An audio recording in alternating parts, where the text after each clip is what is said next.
everyone, Andrew here, and welcome to a video that's going to be all about that thing behind me, my loose cart NES collection. It's something that every once in a while I need to kind of tear apart, rearrange, and then put back up because of the awkward way that games kind of sit on top of each other. It means that any time that I want to add a new game to the middle, it's not just a simple matter of taking a game off of a shelf, moving it down to the next one, creating a gap, and inserting that game. Everything kind of needs to be taken down, put together, add the new games in where they're supposed to go, and then put all the games back. So I thought it would be interesting to make a video where I did that. Now, I'm not sure how it's going to turn out. I'm assuming that if you're watching this right now, it probably turned out okay, because I don't think I would upload something that's a complete disaster to my channel, although there probably has been a gameplay video or something at some point that was just awful, and it is up there if you search for it. But in this case, hopefully that's not what happens. And yeah, hopefully it's something that everyone enjoys, kind of just, seeing the process of me organize games in my collection. I don't know if that's going to go over well. Hopefully it does. Just a little bit of a background about what this is and how these shelves work.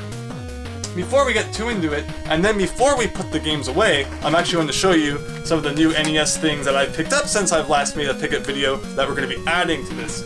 These are actually metal shelves that were once in a video rental store before the great demise of those, but they've been repurposed and they're actually doing a very good job of storing my NES collection. I really like them. Gray plus gray, how can you go wrong with that? Just 80s all over the place. I mean, I guess unless it's early 80s where everything was wood grain, but we're not going to talk about that because today is the NES day. The way that this works is one shelf, so like this is one and this is two, but I guess they kind of almost look like one big long one, holds 52 games from one side to the other, not including like the second row on top.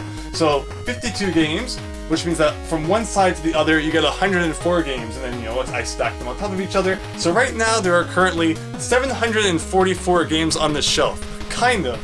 There's a few empty spaces where I've removed carts and added them to empty boxes that I've picked up over time. So again, not only are we adding games, we're kind of, getting rid of those empty spaces now which exist, and not only are the games that we're about to look at new ones completely, but also a couple which I haven't bought, but I picked up extra carts, so instead of just trading them off or whatever, I decided to add them here so they're just easy to pick if I ever need to play them. No like massively big titles though or anything like that. So yeah, that is the task that we are going to be tackling today. Hopefully you enjoy. I guess it's going to be almost kind of like a time lapse where I'm taking them off and you're watching what's going on. I will point out some, oddities I think about NES carts as I, come across them. Hopefully you enjoy seeing that. But before we get into that particularly, let's talk about the new games that I've picked up, and the real reason why we're doing this is to add these to the shelf. One game that I've looked for a very long time and finally got my hands on is Big Nose Freaks Out, and this is the final kind of weird gold or silver Comerica cart that I need for my NES collection. Big Nose the Caveman is not the most rare game out there. Big Nose Freaks Out is particularly hard to find for whatever reason, and this is the only time I have ever seen it, and so I decided to pick it up because who knows when you'll ever see it again. Yeah, and that's just kind of a cool kind of sub-collection to complete, is all the bizarre gold and silver Comerica carts are now mine to play anytime I want. Wow.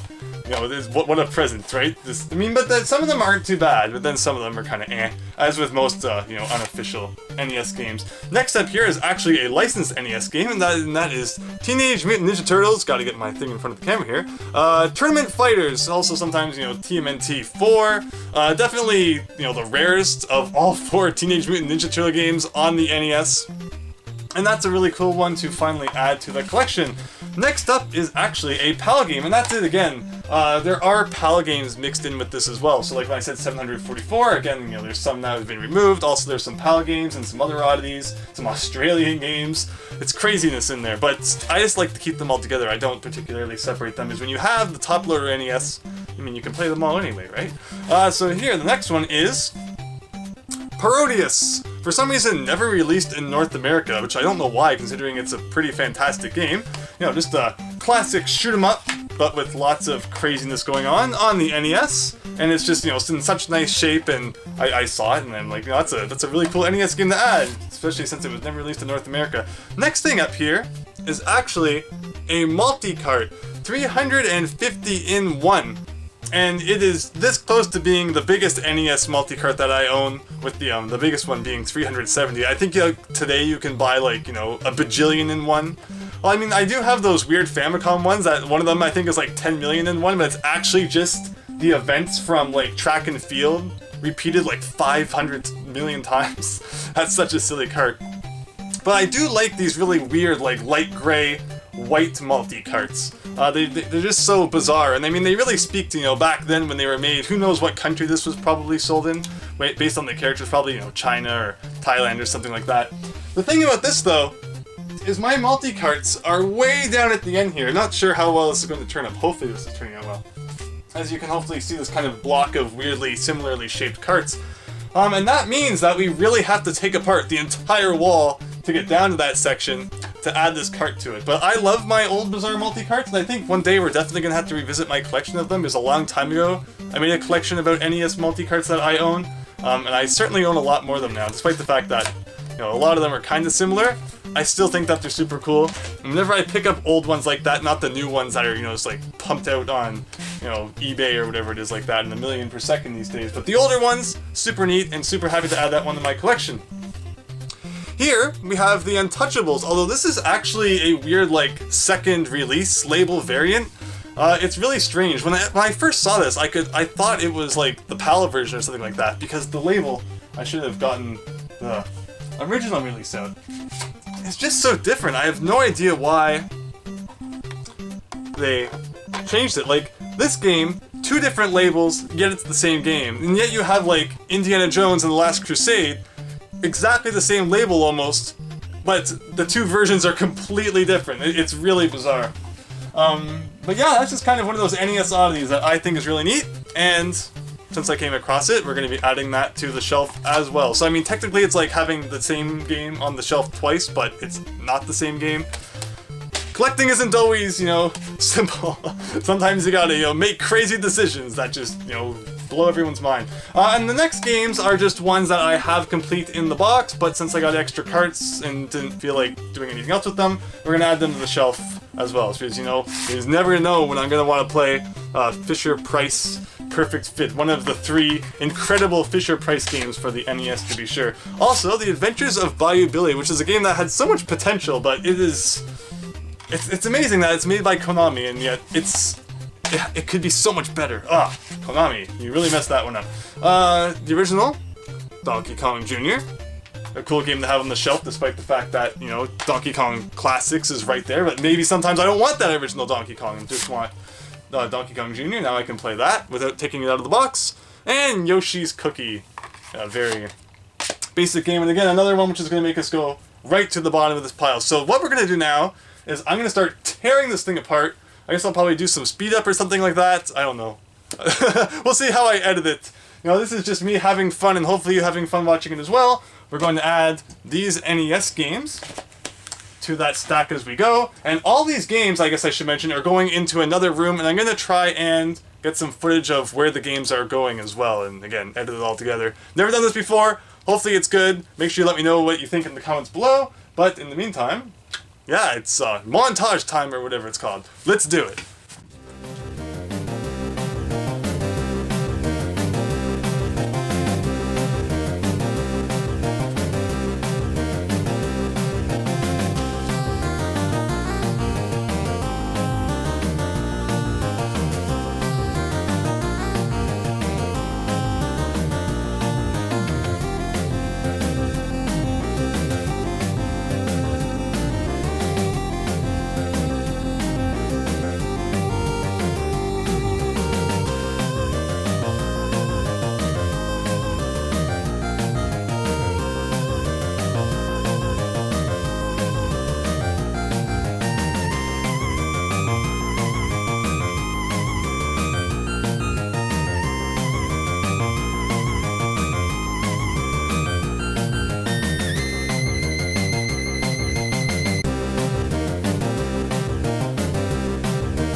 So one thing we're getting kind of close to having to worry about is where exactly do these Fisher-Price games go? Now that's not just a problem with these Fisher-Price games, there's also something you come up with in a game like Gilligan's Island is one of the most famous ones, of course. Where, you know, it says Gilligan's Island on top. But the true name is The Adventures of Gilligan's Island. So where exactly do you put it on your shelf?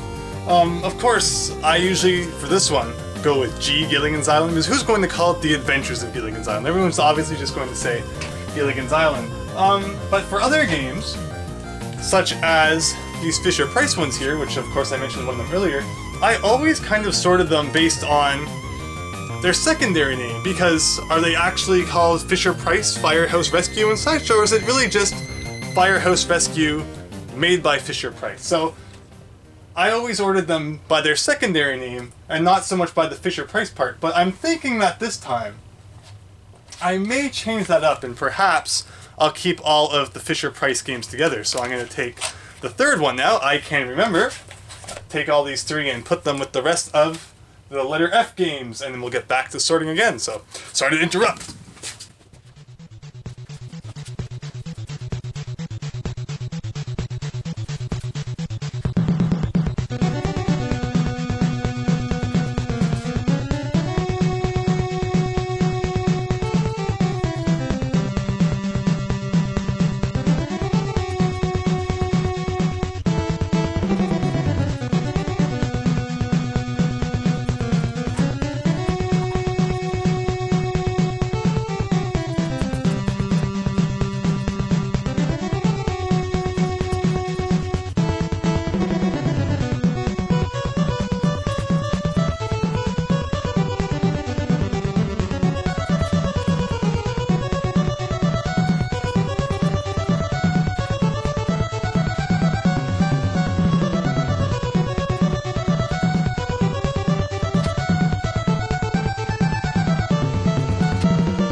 So, some people may separate their, kind of unofficial games from their official ones. Although in my case, I'd like to keep them together. I just think it's funny though, especially these kind of baby blue cards, looking at just what happens to them over the years in some cases. Like, this is what it's supposed to look like. This one is in near mint condition. Well, actually, the label has there's a little bit of yellow on it. But, compared to this one, that's a stark contrast. How about this one? There, Raid 2020 can really show you kind of just how weird your unlicensed games can go. So definitely something to keep in mind if you're looking for games. This isn't green because it's supposed to be. It's supposed to look like this.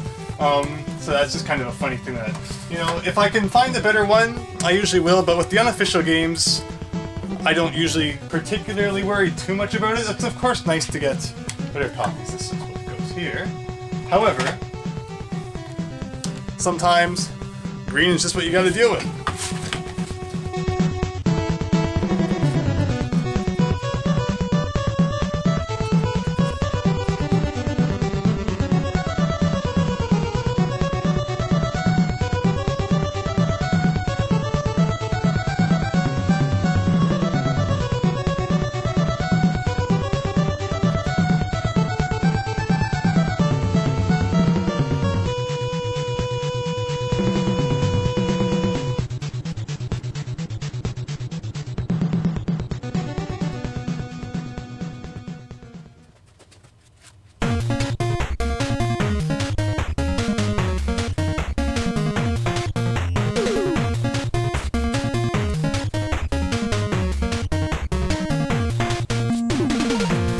One thing you may have noticed is that pretty much all of my games, or actually all of them, on the shelf here, have covers. I've always made an effort when getting NES games to make sure that a cover comes along with it. So whether I'm at a swap meet or I'm at a store, I always make sure that if I buy an NES game, I get a cover. It's also amazing that I see sometimes today people sell covers for like $1 each or some kind of crazy amount like that. Back in the day, no one really thought too much about it. People would even sometimes, at swap meets, there would be like a free table. Not anymore. There's nothing free out there anymore. But yeah, and people would just like, throw their old NES covers on it. So I, would grab as many as I could, and I'm really happy that all of my NES games can have those covers. I think it really helps kind of hold them all together, give them some structure, and it's what makes this shelf work, really. Plus, I mean, it's awesome, because when you bought it back in the day, you would have got a cover with it, so it's of course nice to have a cover on it as well. There are also some games which, if I bought it and it had kind of a weird cover like this Funko Land one here, there's also some Tengen games I have that have the official Tengen kind of paper cover on it. I always made sure to keep those too, just because they're kind of a neat part of video game history. And yeah, I mean, Funko Land, bring home the fun until they go bankrupt, and then, at least there'll always be GameStop, right? Right?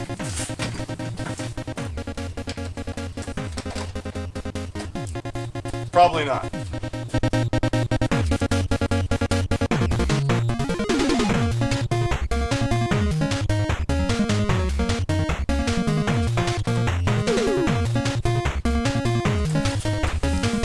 Something that's really weird and just bizarre yet interesting, really, is that some of the later Acclaim games were for some reason made on like very poor quality carts with very poor quality labels. Like here, I mean, no matter what you think of this game, whether it's poor or not, we're talking about cart build here. This is your typical kind of styled NES cart. The label's laminated. The cart is just very, your typical NES cart. But then here we have one of the later Acclaim releases, The Simpsons Bart Meets Radioactive Man, and you can just kind of see the label, it wasn't laminated, and it's not even really cut properly. It has like squarer edges, it doesn't fit into the grooves well. The cart has for some reason, turned brown, which is not something that usually happens to many of my NES carts. This one just particularly, I guess, went weird, and it's even different than the other ones, as it actually says Acclaim in the plastic, where that's not something I can really think any other company did to their officially licensed NES games. So I don't really know what happened. Like, there's also like Thrilla Safari, which was kind of like that. I don't know. It's just so weird. And then finding a good kind of copy of these games is just almost impossible, where the label's not destroyed in some way, which is just, it's like, it's such a shame. I'm not sure why they had to cheap out on the carts, but they did, and now we gotta live with it. So that's just another oddity you come across when you're collecting NES games.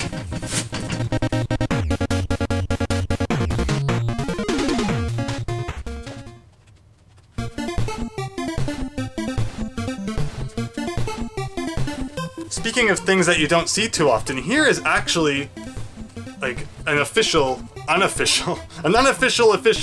American Video Entertainment paper kind of video game sleeve.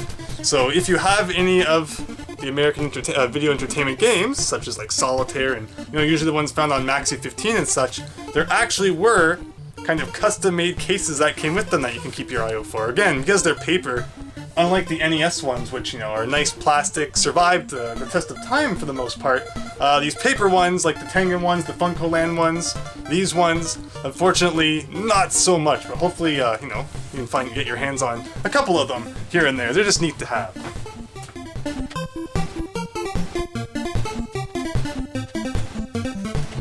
We're talking a lot about cases today, but I mean, it's just such a riveting topic. One time, way back when I started collecting, I guess someone, they donated their NES collection to Goodwill, or someone in their family donated it for them, and they had taken the time to put a label for whatever game was in the sleeve on the end of the sleeve, and I've always made an effort to hang on to those sleeves, since they're in nice shape anyway, not really crushed or anything, and keep those very same games inside those sleeves. I mean, that's just so cool that, someone put the effort into doing that, but it's kind of sad, I guess, that in the end their collection ended up at Goodwill. But yeah, just another one of those, neat things. People personalizing their collections. Nothing wrong with that.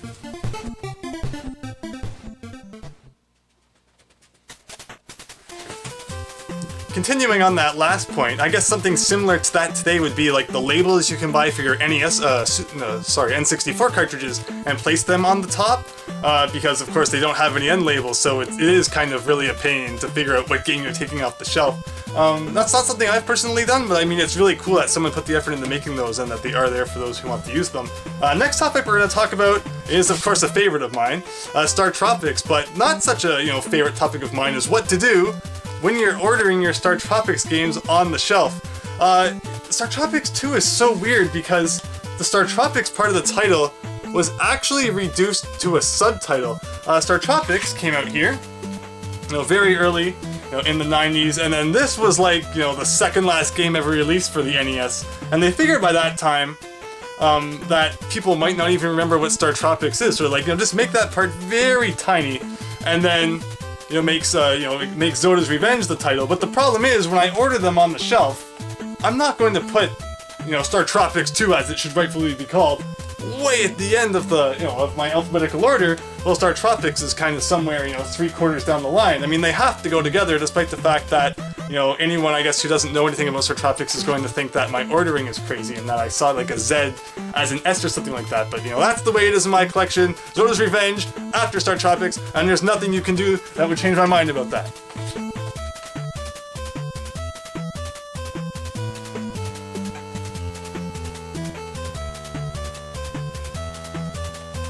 Here's an oddity that I suppose if you're looking in the background you may have noticed, is that I, for some reason, have 2 copies of the original kind of Super Mario Brothers on the shelf. That's because this one is actually just the normal North American, or particularly the Canadian release. Well, this one is actually the PAL German version. Unless you look at the small tiny code in the bottom, it's a very tough thing to kind of notice. But I guess if you own the original front-loader NES and you try to put this one in there because you don't even realize that it's a PAL copy, it will just like never work for you and always flash unless you have that 10 NES pin cut. Another thing we can look at is actually another couple of variants of the original Super Mario Bros. That I have. This is also a European copy of Super Mario Bros. 1. For some reason, I don't know why, I guess the German one uses, the same arts that we got, but for some reason, this one uses the kind of art that the Japanese version used. Not sure what that is, although I mean, in the back it looks like this one's also German. So you know what? I have absolutely no idea what is going on with this art here, and anyone who wants to, is more in tune with PAL NES games and wants to point that out, I would appreciate that. And this one here that I have in one of these plastic sleeves, I do put some of my, the games I really don't want to make sure they don't get marked up, but it doesn't mean that I never take them out. Of course, if I want to play them, I would, but there's not much particular reason to play this one. Is actually, I'll take it out of the case, since this is sort of a special occasion. I mean, it is a special occasion. I'm making videos again, that's crazy just to think about. Here we have the Hong Kong version, and as you can see, it takes after the European version. So there's tons of different versions of the original Super Mario Bros. 1 out there. If you want to collect them all, you probably don't, because I mean, one copy of it is like more than enough. But Nintendo will still be like, hey, don't forget to buy it on the Wii, and then the Wii U, and then buy our Netflix service. You can never have too many copies of the original Super Mario Bros. 1. It is just that incredible of a game. But with that said, back to the sorting.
And there you go!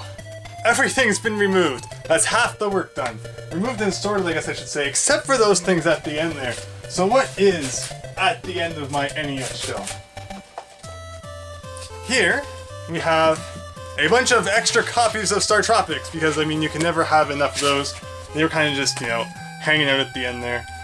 So let's see, that's 1, 2, 3, 4 extra copies, 5 extra copies, 6, 7, 8, 9, 10, the European version. You can never have too many copies of Star Tropics. Although in this case, I'm not going to add them to the end of the NES shelf again, so say goodbye to those just for now. Where should we place them? Let's place them right there. Otherwise, at the end, we have the NES Cleaner, holds the very last spot, and then we have 3 different variants of the Game Genie.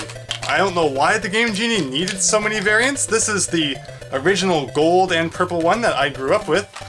This is the second release where I went to black and gold with a gold label, and then for some reason went back to black and purple. Like, I don't know why they went with the purple sticker, changed it to gold, and then went back to the purple sticker. No idea, but I mean, you know, you gotta have all 3 variants. Who knows what you're gonna go up against in some of these NES games. Maybe you just need to, you know, like, plug all 3 into each other, and then you're gonna be playing with power.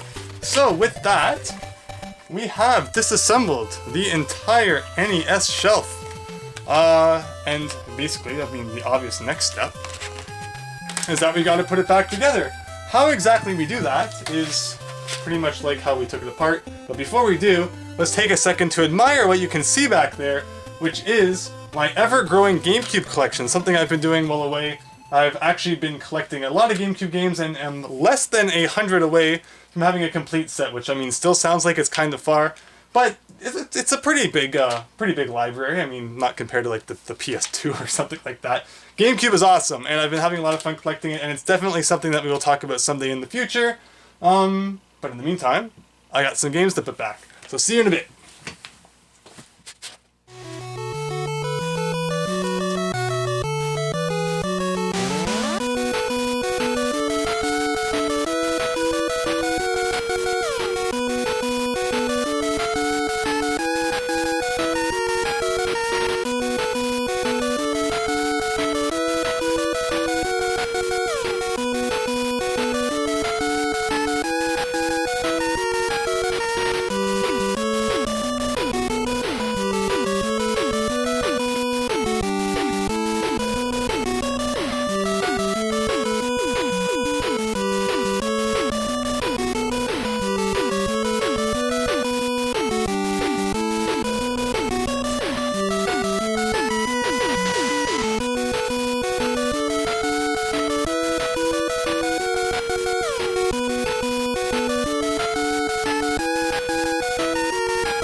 And just like that, in about an hour, the entire shelf is reorganized. That was a lot of fun, and I hope that you enjoyed watching that too.